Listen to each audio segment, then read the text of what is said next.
Parody films aren't just cheap laughs. They're how misfits, rebels, and creative lunatics flipped Hollywood's mirror and made it laugh at itself. These aren't just spoofs. They redefined comedy. They built cult followings. They became cinematic comfort food. Let's journey through 16 unforgettable parody movies that shaped comedy forever, warped our humor, and left us quoting them decades later. 1. Monty Python and the Holy Grail, 1975. This isn't just a parody. It's a full-blown assault on narrative sanity.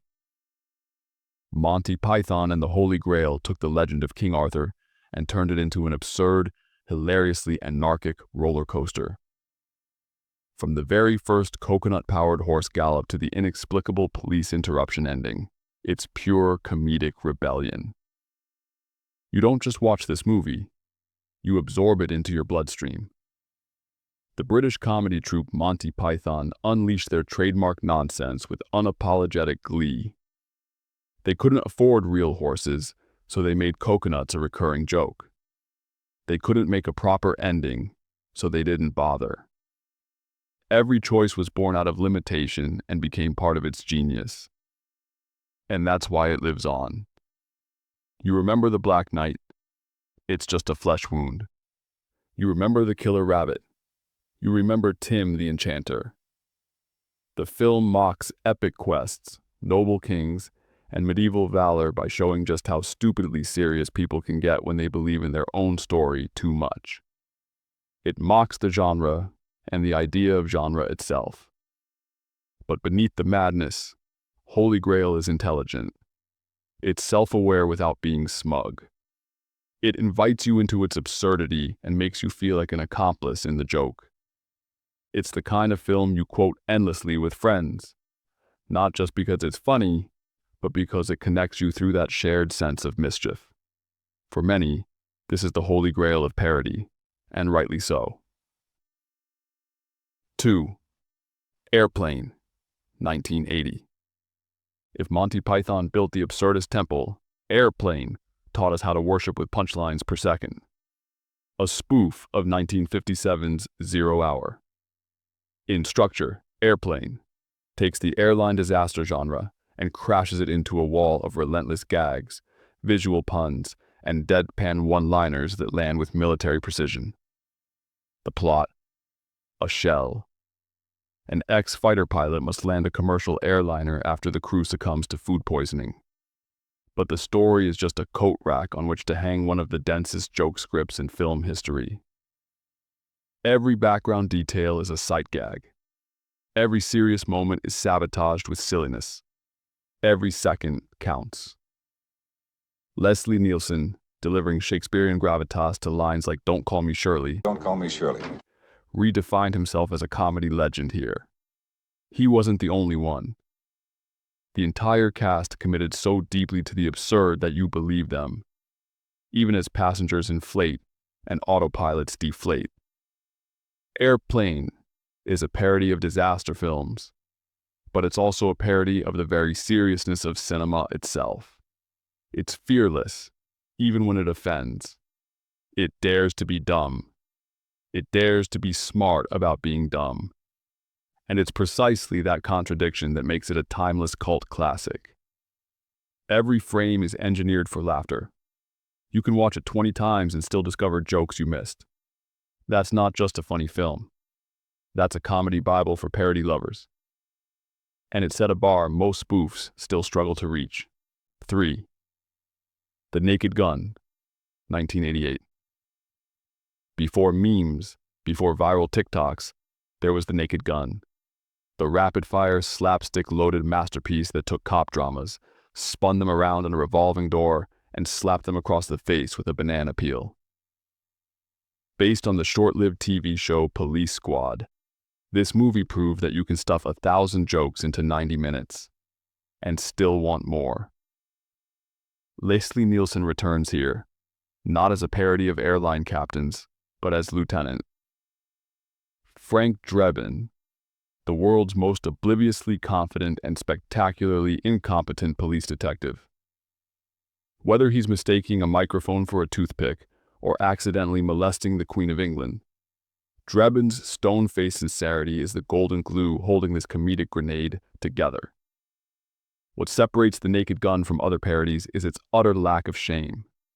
It embraces everything: puns, pratfalls, physical gags, innuendos, and it never once stops to apologize. You either get on board or get left behind. It's comedy as machine gun fire.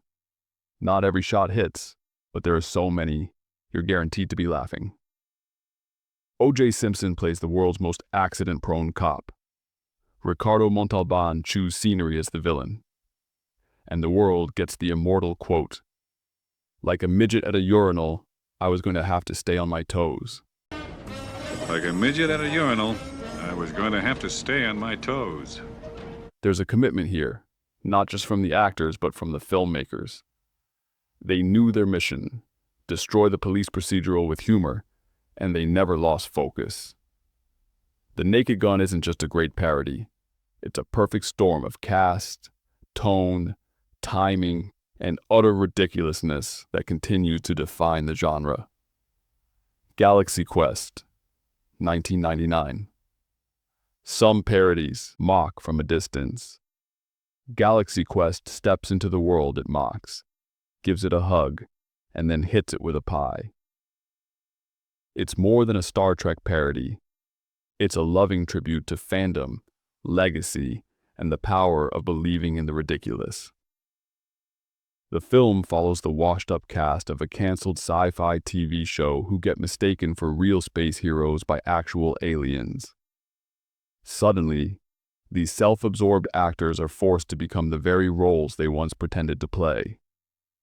It sounds silly, and it is, but it's also deeply moving. Tim Allen gives a shockingly grounded performance. Sigourney Weaver takes her stereotypical space babe role and gives it depth.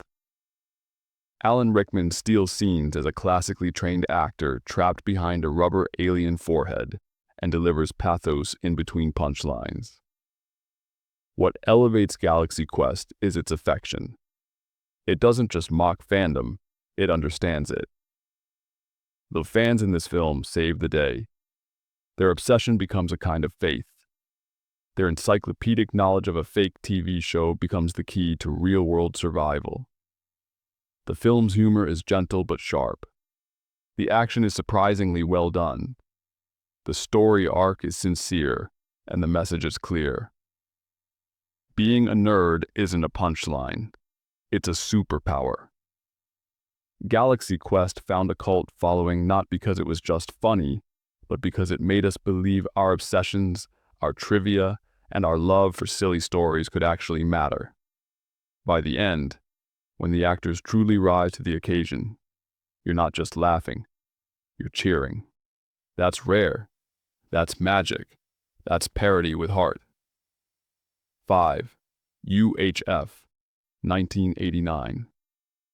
If you ever wanted to know what Weird Al Yankovic's brain looks like, UHF is your answer. It's bizarre, chaotic, low budget, and somehow it's a perfect parody of media itself.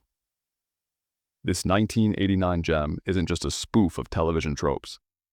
It's a love letter to the oddballs, outcasts, and dreamers who turn static into laughter. Weird Al plays George Newman, a down-on-his-luck dreamer who inherits a failing UHF TV station. Instead of going corporate, he floods the airwaves with bizarre programs like Conan the Librarian, Wheel of Fish, and a children's show hosted by a janitor with the energy of 5 squirrels on sugar. It's completely unhinged and endlessly quotable. But UHF doesn't just parody content. It mocks the whole idea of programming itself. It makes fun of TV tropes, low-budget infomercials, action cliches, and even Gandhi in Gandhi 2, the world's first pacifist action hero sequel. Nothing is sacred, and everything is a potential sketch. Michael Richards, before his Seinfeld fame, delivers a manic, iconic performance as Stanley Spadowski. He turns a mop into a magical object and delivers a level of joyful weirdness rarely seen in cinema. And that's the real secret. This film has heart. Behind the slapstick and spoofs is a genuine belief in weirdos making it big. UHF bombed at the box office. It released alongside Batman and Indiana Jones and The Last Crusade. Tough competition for a little station with Spatula City ads. But over time, it became a cult treasure. A symbol of what happens when parody isn't just funny, but fearless. If you've ever felt too weird for the world, UHF is your anthem. 6. Tropic Thunder, 2008. Tropic Thunder is not for the faint of heart, or for those who like their satire polite. This 2008 explosion of ego, fake war, and Hollywood absurdity is a parody so sharp it might draw blood. It's not just a war movie spoof. It's an all-out assault on Hollywood itself, from its actors to its executives. The plot is chaos in motion. A group of pampered movie stars are filming a big-budget Vietnam War film. But after the director decides to shoot it guerrilla style, they get stranded in an actual jungle with real warlords and zero clue what's real. So naturally, they keep acting. Ben Stiller directs and stars as the washed-up action hero trying to stay relevant. Jack Black plays a drugged-out comedian addicted to jelly beans and bodily function jokes. And Robert Downey Jr., in a wildly controversial turn, plays an Australian method actor who undergoes skin pigmentation to play an African-American soldier. It's a satire about acting, race, fame, and the blurred line between performance and reality. Downey's performance sparked debates, but it was also layered and fearless. Tom Cruise shows up as a bald, loud, and hilariously grotesque studio executive that has to be seen to be believed. The genius of Tropic Thunder lies in its full commitment to ridiculousness. It doesn't wink. It doesn't flinch. From fake movie trailers to commercial parodies like Booty Sweat, it fully immerses itself in a Hollywood fever dream. This is a parody made by people who understand how bloated, egotistical, and hypocritical the film industry can be, and decided to blow it all up. And they did it with a flamethrower and a dancing Lake Grossman. Unforgettable, dangerous, and daring. Tropic Thunder is parody with fire. 7. Austin Powers, International Man of Mystery, 1997. In the world of spy movies, Austin Powers is a shag-carpeted grenade that blew the genre wide open. Mike Myers' 1997 cult classic didn't just spoof James Bond. It rewrote the rulebook for modern parody. With its outrageous fashion, absurd villains, and gloriously dumb one-liners, it brought 60s kitsch crashing into 90s sarcasm. The premise is deliciously stupid. Austin Powers, a swinging British secret agent from the 1960s, is cryogenically frozen and thawed out in the 90s to stop his arch-nemesis, Dr. Evil. The catch?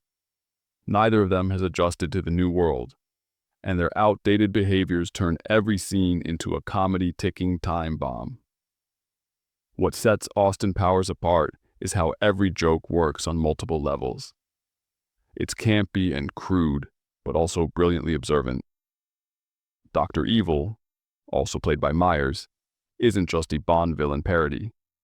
He's a corporate tyrant with laser sharks and massive daddy issues. Every time he speaks, you laugh. Every time he plans, you cringe. The film doesn't just parody spy tropes. It parodies masculinity, nostalgia, even political correctness. Austin is clueless, inappropriate, and aggressively charming, but somehow you can't help but root for him. It walks a razor-thin line between homage and humiliation, and never misses a beat. The supporting cast, Elizabeth Hurley, Seth Green, Michael York, adds real heart and structure to a movie that could have easily fallen into chaotic sketch comedy. And the visual style? tacky, colorful, over the top, on purpose. It's not trying to look cool. It's trying to laugh at what cool used to be. From its swinging soundtrack to its dance breaks in hotel lobbies, Austin Powers redefined what a parody could be. Smart, stupid, and iconic, all at once. Yeah, baby. 8. Kung Fu Hustle, 2004. Some parodies don't just make fun, they elevate. Kung Fu Hustle, directed by and starring Stephen Chow, is a rare masterpiece that satirizes martial arts films while simultaneously being one of the best martial arts movies ever made. It's a parody so stylish, so audacious, it leaves your jaw on the floor while your ribs hurt from laughter. Set in the 1940s in China, the story follows a wannabe gangster who wants to join the fearsome Axe Gang, but gets caught in a war between kung fu masters disguised as humble villagers. What unfolds is part Looney Tunes, part Shaolin Temple, and all genius. What makes Kung Fu Hustle extraordinary is its tone. The slapstick is pure cartoon. Characters sprint like Roadrunner, fly through walls, and fight with musical instruments. But the fight choreography? Legit. Beautifully choreographed, bone-crunching kung fu that pays tribute to Shaw Brothers classics. Stephen Chow's love for the genre bleeds through every frame. He isn't mocking kung fu cinema. He's worshipping it, with jokes. The villains are outrageous. The heroes are unexpected. And the final fight scene? A ballet of chaos and comedy. There's even a villain who plays the piano so violently it creates deadly sound waves. That's the kind of imagination you're dealing with here. But what really lands is the heart. Beneath the absurdity is a classic redemption arc. A loser finds his inner hero. A rundown slum becomes the battleground of legends. It's silly, soulful, and unforgettable. Kung Fu Hustle is proof that parody can be a love letter. Funny, fearless, and absolutely masterful. You laugh, you cheer, you rewind to see if that really just happened. And it did. 9. Spaceballs, 1987. Spaceballs asked the question, what if Darth Vader had a bigger helmet than his ego? Mel Brooks' 1987 sci-fi spoof didn't just parody Star Wars. It launched a hyperspace assault on every space opera cliché ever invented, from teleportation mishaps to merchandising madness. Rick Moranis plays Dark Helmet, a pint-sized Sith knockoff with the rage of a spoiled child and a voice to match. Bill Pullman's Lone Star is a Han Solo wannabe with zero confidence. And John Candy as Barf, the half-man, half-dog sidekick, is the comic glue that holds the madness together. But Mel Brooks doesn't stop at just referencing. He demolishes the fourth wall. The characters watch Spaceballs, the movie mid-film, to figure out what's going to happen next. There's Spaceballs the flamethrower, Spaceballs the cereal, and jokes so self-aware they could be modern memes. Brooks plays two roles himself. Yogurt, a golden, merchandising guru version of Yoda, and the president, Scroob, the incompetent leader of Planet Spaceball. And Daphne Zuniga's Princess Vespa redefines the term space royalty with her operatic temper tantrums and literal headphone-shaped hair buns. Spaceballs works not because it's accurate, but because it's shameless. It mocks with joy. It makes stupidity look smart. And somehow, decades later, the jokes still land. Probably because they're making fun of something timeless. The self-seriousness of sci-fi. What makes this film a cult classic isn't just the quotable lines or rubber costumes. It's the energy, the freedom, the sense that comedy doesn't have to obey the rules of storytelling or logic. It just has to be fun. And Spaceballs delivers that in warp speed. 10. The Princess Bride, 1987. Call it a fairy tale. Call it a fantasy. But at its core, The Princess Bride is one of the most elegant parodies ever filmed. Rob Reiner's 1987 masterpiece doesn't just spoof fairy tales, it transcends them, wrapping satire in sincerity and charm and sarcasm. The story unfolds through a grandfather reading a bedtime tale to his skeptical grandson, Fred Savage. What follows is a journey through a land of rouses, fencing duels, miracle pills, and revenge-filled quests. But it's the tone that makes this a gem. It knows it's absurd, and it revels in it. Carrie Elwes plays Wesley with Errol Flynn's swagger and endless wit. Robin Wright's Buttercup is both the classic damsel and its rebellion. And then there's Inigo Montoya, one of cinema's most beloved characters. With just 6 words, "You killed my father. Prepare to die." You killed my father. Prepare to die. He carved himself into pop culture history. The script by William Goldman dances between parody and poetry. It mocks love stories, villains, swashbuckling tropes, and medieval fantasy while still delivering one of the most touching love stories ever told. And the side characters? Every single one is unforgettable.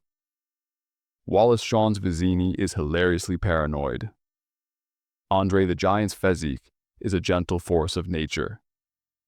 And Billy Crystal's Miracle Mags is a scene-stealing, sass-drenched miracle worker.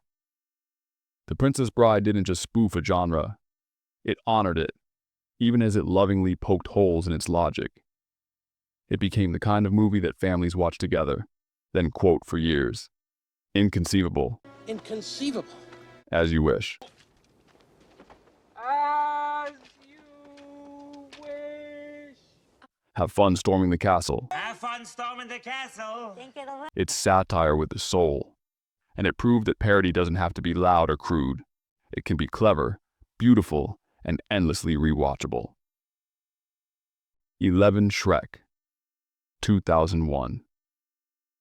Before meme culture, before social media, there was Shrek, the green ogre who rewrote every rule of fairy tale storytelling and launched a parody franchise that no one saw coming.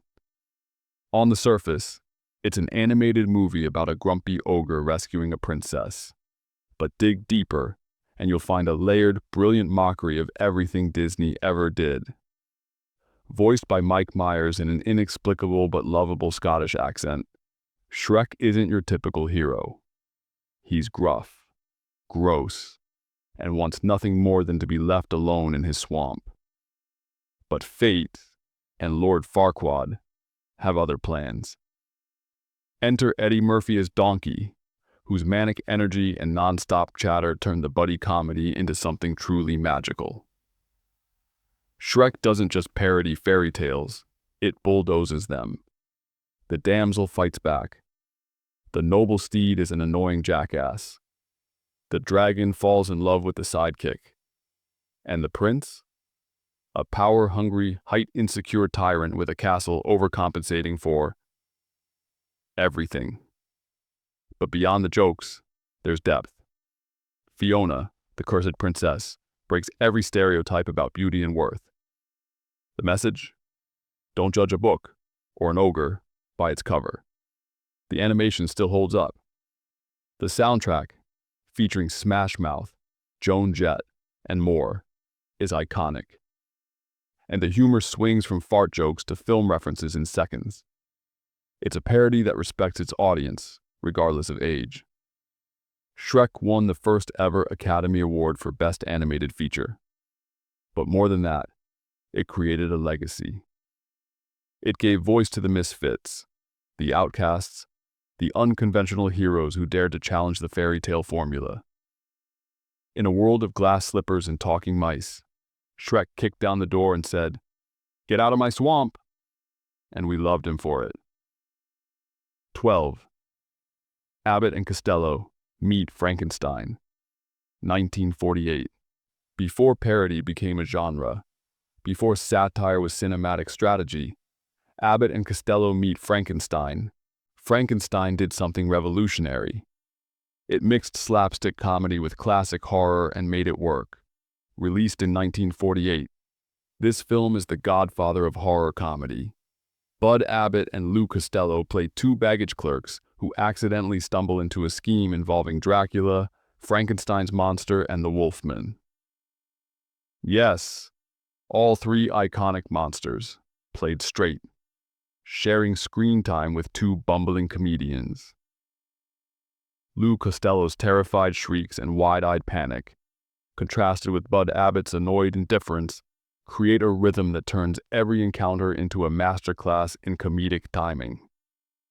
These aren't just gags, they're choreography, dances between chaos and timing. And the brilliance? The monsters never wink. Bela Lugosi as Dracula, Lon Chaney Jr. as the Wolfman. They all play it deadly serious. Their commitment grounds the insanity, making the contrast even funnier. The horror is real, but the comedy is louder. This film managed something magical. It respected the genre it parodied. It didn't mock the monsters. It honored them while proving that humor and horror could share the same stage. That sincerity helped it become more than a novelty. It became a blueprint. Without Abbott and Costello meet Frankenstein, there's no scary movie, no Shaun of the Dead, no horror comedy hybrid genre. It broke the mold before the mold existed. And decades later, it's still funny, still spooky, and still influential. Sometimes, parody doesn't need CGI or shock humor. Sometimes, all it takes is a guy screaming at Dracula in a Brooklyn accent and getting away with it. The 13th Doctor Strangelove, or How I Learned to Stop Worrying and Love the Bomb, 1964. Stanley Kubrick, a name synonymous with dark, cerebral filmmaking, also gave us one of the sharpest, most biting parodies ever created. Dr. Strangelove isn't slapstick. It isn't loud. It's a slow burn. A terrifyingly plausible comedy that mocks the insanity of nuclear war by taking it very, very seriously. Peter Sellers plays three roles: a bewildered British captain, the bumbling U.S. president, and the unforgettable Dr. Strangelove, a former Nazi scientist whose gloved hand has a mind of its own. His performance is hypnotic, hilarious, and unsettling. What makes Dr. Strangelove so brilliant is its tone. It never tells you to laugh. The situation, a rogue general initiates a nuclear strike, is presented with such cold realism that the absurdity emerges organically. It doesn't spoof characters. It spoofs entire systems. Military logic, Cold War paranoia, and the absurd belief that mutually assured destruction is a safety net. The war room isn't a cartoon. It's an echo chamber of ego and insanity. George C. Scott's gung-ho general rants with fire-breathing conviction. And the final image, nuclear bombs dropping to the tune of "We'll Meet Again," is both haunting and hilarious. This is satire with teeth. It doesn't parody to entertain. It parodies to warn. It shows how men with too much power, too little oversight, and just enough madness can destroy the world. Accidentally. Few films have managed to weaponize comedy like Dr. Strangelove. It's not just clever, it's essential. It taught us that humor could be subversive, that it could expose truth beneath polished lies, and that sometimes the scariest thing about apocalypse isn't the bomb. It's the people holding the button. 14. Young Frankenstein, 1974. If Dr. Strangelove was satire at its most cerebral, Young Frankenstein is parody at its most affectionate. Mel Brooks crafted a loving tribute to the old Universal monster movies, and in doing so, created one of the funniest, most iconic comedies of all time. Shot in gorgeous black and white, the film looks like a lost classic. It even uses the original lab equipment from the 1931 Frankenstein. But beneath the authentic atmosphere is a script packed with jokes that never age. Gene Wilder plays Dr. Frederick Frankenstein, pronounced Frankenstein, the reluctant heir to his grandfather's mad legacy. From his maniacal "it could work" speech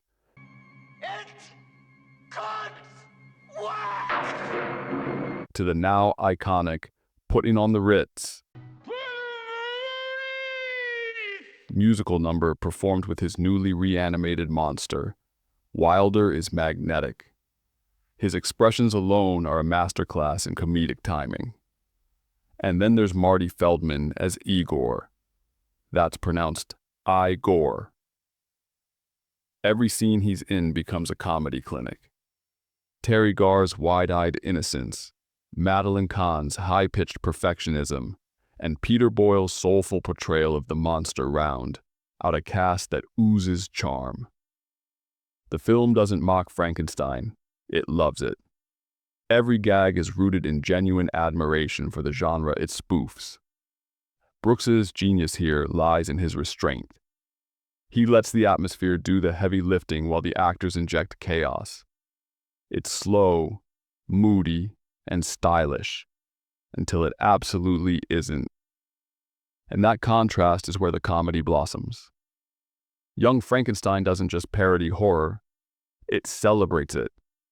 It reminds us that the best comedies don't tear things down, they elevate them with laughter. Even now, decades later, it's still alive. 15. Walk Hard, The Dewey Cox Story, 2007. Music biopics are ripe for parody, and Walk Hard skewers the genre with such precision it arguably ended it. Directed by Jake Kasdan and written by Judd Apatow, this criminally underrated gem is a hilarious dissection of every trope seen in films like Ray, Walk the Line, and The Doors. John C. Reilly plays Dewey Cox, a fictional rock legend who overcomes every imaginable tragedy, rises to stardom, spirals into drugs and chaos, and eventually finds redemption. Sometimes all in the same scene. Reilly's performance is so good, so committed, you almost forget you're watching a spoof. The movie parodies everything: the tragic childhood, the drug phases, and the exaggerated musical epiphanies. There's even a Beatles cameo so absurd it becomes legendary. But what makes Walk Hard rise above simple spoof is how good it is musically. The songs, written specifically for the film, aren't just funny, they're catchy, they're smart. They could plausibly be chart hits. That credibility grounds the chaos. The film is packed with cameos and genre nods, from Bob Dylan to Brian Wilson to David Bowie. But through it all, Dewey remains oddly relatable. His journey, while exaggerated, feels universal. It's a parody with surprising heart, and that's what makes it enduring. Walk Hard isn't just a comedy, it's a masterclass in parody writing. It deconstructs the formula and dares to do it better than the films it mocks. Years later, it still hits the right notes. 16. Black Dynamite, 2009. The final entry on our list is a film so dedicated to its parody that it looks, sounds, and feels like it time traveled straight from the 70s. Black Dynamite is a love letter and a roast to blaxploitation cinema, and it's executed with deadly precision. Michael Jai White plays Black Dynamite, a kung fu fighting, nunchuck-wielding former CIA agent who's out to avenge his brother's death and clean up the streets. What follows is an escalating whirlwind of absurd plot twists, bad editing, boom mics in frame, and intentionally awful dubbing. But the secret weapon? It's not just a joke. It's a legitimate action film. White brings real martial arts credibility, delivering jaw-dropping stunts between one-liners. The film doesn't just mimic the era, it immerses itself in it, from the wardrobe to the soundtrack to the grainy film stock. The humor is outrageous. Black Dynamite beds women by the dozen, uncovers a government plot involving malt liquor, and faces villains ranging from corrupt politicians to Richard Nixon himself. Yes, you read that right. But what elevates Black Dynamite is its sheer commitment. It respects the source material while exposing its absurdities. It's clever without being smug. And in an era when parody often relied on pop culture references and shallow gags, this film dug deep into genre DNA and came out swinging. It's bold, it's brilliant, and it proved that parody can still be a cinematic art form, even when you're fighting ninjas in a presidential hallway. These 16 films didn't just spoof genres, they reshaped them. They made us laugh, think, and quote them endlessly. Parody isn't just humor, it's rebellion, heart, and brilliance. If these cult classics taught us anything, it's that sometimes the best way to honor something is to laugh right in its face.